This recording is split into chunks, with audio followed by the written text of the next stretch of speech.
It's a peaceful afternoon on the Central Expressway, but what happens when a high crane meets a low tunnel? Disaster. The kind that turns a routine day into a mess that keeps everyone talking. This shocking event in Singapore left a trail of damaged infrastructure and a whole lot of questions.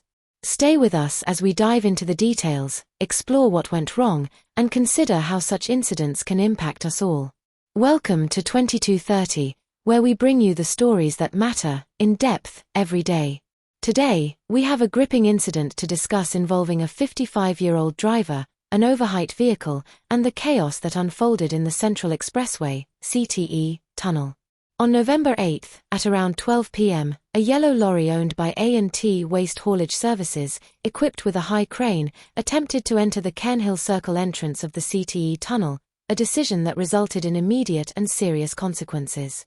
Captured on video, the lorry struck a tree branch, then the height restriction bar, and ultimately caused severe damage to the entrance of the tunnel itself. Hanging wires and a damaged ceiling, that's what remained as the aftermath of this avoidable accident. The company name printed on the side of the lorry, A&T Waste Haulage Services, will be no stranger to many now, but the story doesn't end here. Was it mere negligence? A failure to check the height of the crane before proceeding? What could have prevented this unfortunate accident? We want to hear your thoughts. Was this simply an unfortunate mistake, or a complete disregard for safety regulations? Let us know in the comments. The Land Transport Authority, LTA, later assured the public that, thankfully, there was no structural damage to the tunnel.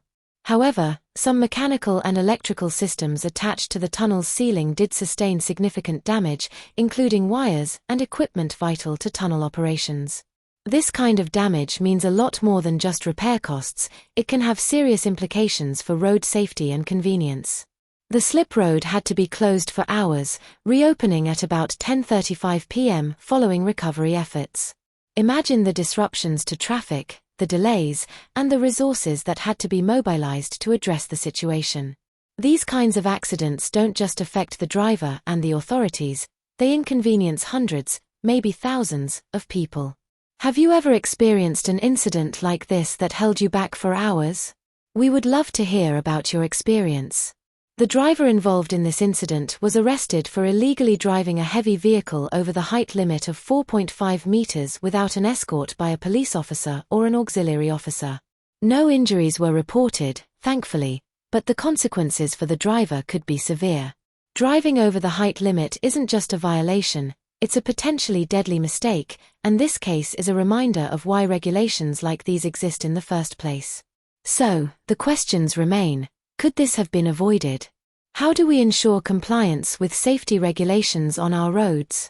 Should there be stricter enforcement, or perhaps additional checks for drivers of heavy vehicles? We want to know what you think. Let's use this space to come up with ideas that might prevent accidents like these from happening again. We value your opinions, and your comment could help shape how we think about road safety.